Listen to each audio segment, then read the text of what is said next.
Hi, I'm Chris Haig and this is the Fiddle channel, and today we're going to look at Dinah and find out why it's the perfect tune for beginning on improvisation.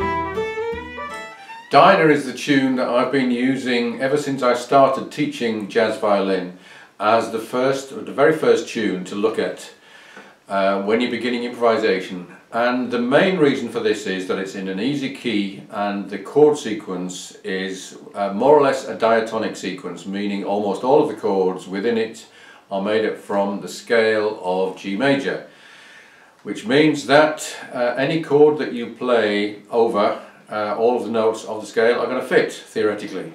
And this is a great advantage when beginning jazz. So I'm going to show you, first of all, how you can use this whole sequence playing just the G major scale, how you can use it playing the G pentatonic scale and then the G blues scale, and how you can effectively ignore the chord sequence. Now, this is a terrible thing for a jazz teacher to say, ignore the chord sequence. But when you're first starting out, what you really do not want to hear is that for every chord you have to play a different scale. This is the mind-numbing fear which will attack you as soon as you begin to play. If you have to think, what are the notes of E minor? What are the notes of E minor over E flat? What are the notes of a G major 7? This way you get into improvisation without having to worry about any of that stuff. So, I'm just going to show you first of all the melody. Not that this is the important part of this lesson, but I'll show you it anyway.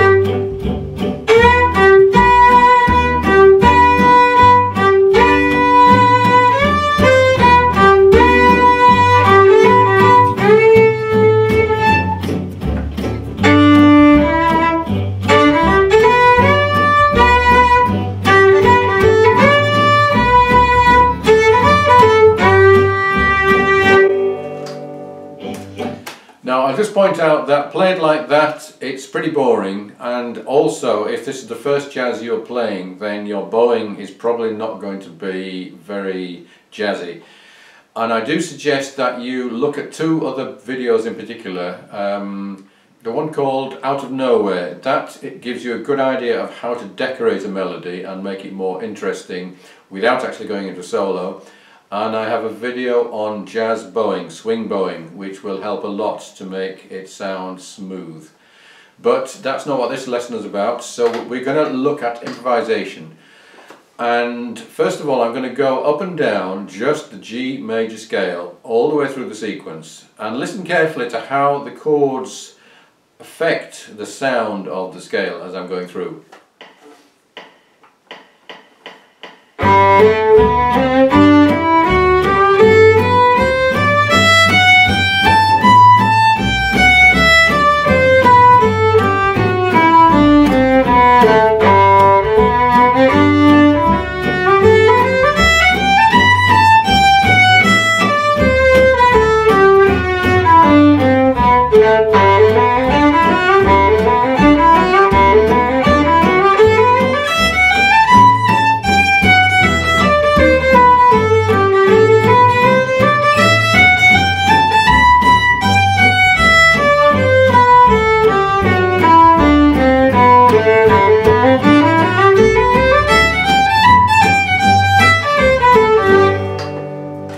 Now that obviously was not inspiring, it was not jazzy, but it was easy.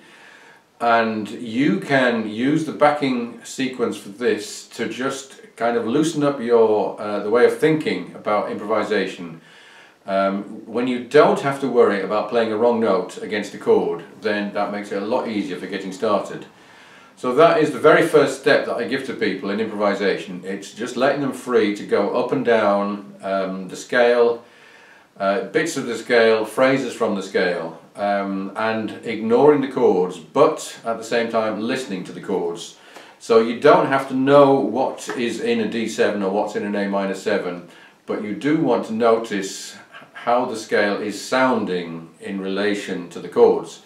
So it's a good idea eventually to be, for example, if you're playing an A minor 7 chord, not to be starting on G. Much better to be starting on the second part of the scale rather than the first note of the scale. But that's something that your ear should tell you. So I would recommend spending lots of time with this backing sequence, just going up and down, messing around with the major scale. Secondly, I would move to the pentatonic scale. This is the 5-note scale, and I did a video about the pentatonic scale explaining what it is and how you can use it in improvisation. So for G major, bottom octave,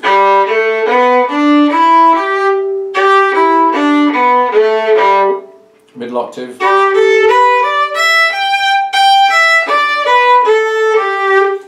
now just going up and down this scale, it's going to sound more musical. Let's just have a listen.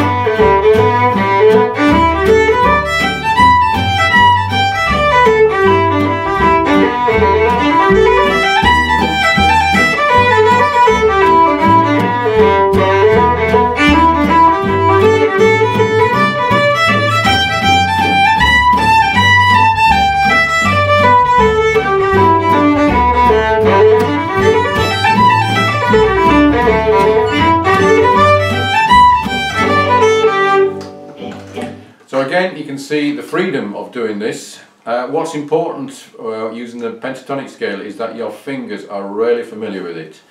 So I recommend spending time just looking at what the fingers are. Open 1, 2. Open 1, 3. And then again, open 1, 3. And then open 2, 3, 4.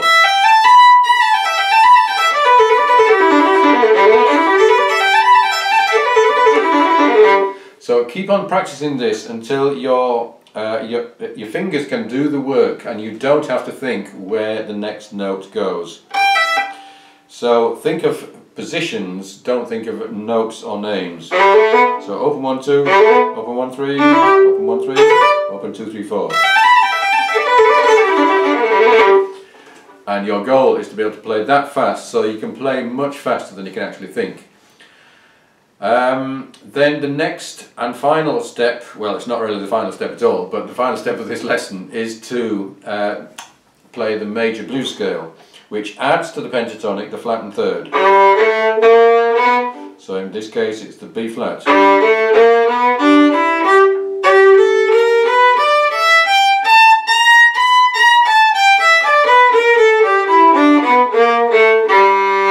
Now this makes it much more flexible and bluesy and jazzy. So just have a listen to what it sounds like using that scale.